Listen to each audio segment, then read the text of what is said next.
Mistakes of fact के अंतर्गत एक इम्पॉर्टेंट केस जिसके बारे में आज डिस्कशन होगी आर.वी. प्रिंस के केस के बारे में। उस टाइम पर 1875 में इंग्लैंड में एक लॉ बनाया गया था जिसमें बताया जाता है कि उस टाइम पर अनमैरिड गर्ल जिसकी एज 16 साल से कम है और वह विदाउट कंसल्ट किसी भी फैमिली मेंबर या किसी भी फैमिली के जो भी रिलेटिव है उनके बिना कंसल्ट के, जिसमें माता पिता सबसे ज़्यादा मेन रोल अदा करते हैं, उनसे बिना कंसल्ट के उनसे अलग किया जाता है उस 16 साल की जो अनमैरिड गर्ल को, तो वह एक क्राइम की कैटेगरी में आएगा। यह क्राइम की कैटेगरी में इसे पनिशेबल ऑफेंस माना जाएगा। जिसके द्वारा यह कार्य किया जाएगा उसे किडनैपर और आरोपी माना जाएगा। Mains Riya under the offence person act 1861 के अकॉर्डिंग किसी भी व्यक्ति के द्वारा यह अपराध होता है तो इसके अकॉर्डिंग उन्हें सजा होगी। यह केस था क्या, इसके बारे में समझ लेते हैं। प्रिंस और वह एक लड़की से लाइक करते हैं और उन्हें प्यार करने लग जाते हैं और दोनों के बीच में अच्छी खासी दोस्ती भी हो जाती है।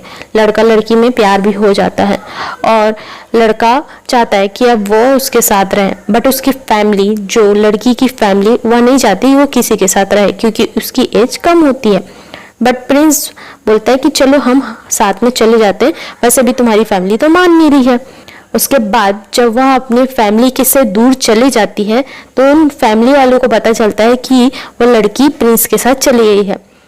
तो फैमिली वाले उन्हें केस कर दिया। केस में प्रिंस को पकड़ लिया जाता है। तो उस लड़के को बताया जाता है कि आप गलत हो, वह लड़की आपके साथ जरूर आई है बट उसकी एज 16 साल से कम है।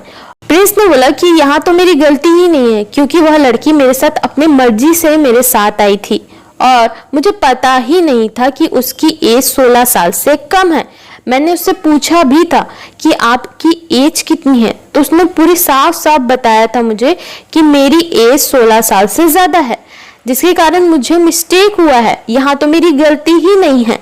आर.वी. टॉल्सर का सेम ऐसा ही केस हुआ था जिसमें लड़की को मिस्टेक्स ऑफ फैक्ट हुआ था कि उनके पति मर चुके हैं और वह अब नहीं है, जिसके कारण उसने दूसरी शादी की थी और उन्हें डिफेंस मिल चुका था। तो प्रिंस ने भी बोला कि मुझे भी मिस्टेक्स ऑफ फैक्ट हुआ है और मुझे भी डिफेंस चाहिए।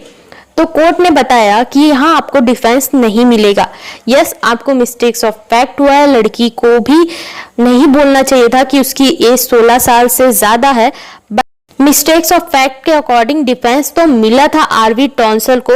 इसी के अकॉर्डिंग आपका भी केस है, बट आपका केस जो है वो डिफरेंट है और उनका केस डिफरेंट है। आर.वी. टॉन्सल में डिफरेंट था क्योंकि वहां उन्होंने वेट किया था और उनकी मृत्यु हो गई, उन्हें लगा था, बट 5 साल बाद उन्होंने शादी की थी और जिससे वो शादी की थी उन्हें पूरी तरीके से इसके बारे में पता था कि उनके जो पति हैं वो मर चुके हैं।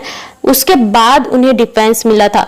यह बहुत ही लंबा केस था, बट आपका केस अलग है। आपने भी मिस्टेक्स ऑफ फैक्ट किया है, आपको भी तथ्यों की जानकारी नहीं थी, बट यहाँ मिस्टेक्स ऑफ फैक्ट के अकॉर्डिंग आपने जो क्राइम किया है कि और उसे आप लेकर आते हो।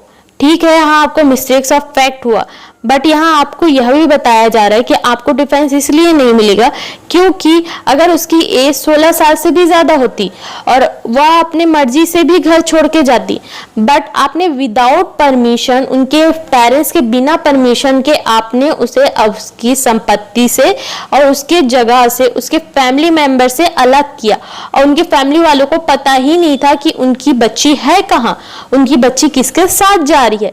तो यह एक क्राइम होगा क्योंकि आपने विदाउट परमिशन उनके फैमिली से आपने उस लड़की को अपने साथ रखा और उनके बाद, आपके साथ होने के बाद भी आपने उन्हें इन्फॉर्म नहीं किया कि उनकी बच्ची आपके पास में है। तो यह एक बड़ा क्राइम है क्योंकि यह एक क्राइम का रूप ले सकता था। अगर आपके जगह कोई और होता तो वह मिस यूज कर सकता था लड़की का और वो उसे तो पता ही नहीं क्योंकि उसकी एज 16 साल से कम है। तो इस कारण से आप तो किडनैपर कहलाओगे क्योंकि आपने अपराध किया है और आपको डिफेंस नहीं मिलेगा।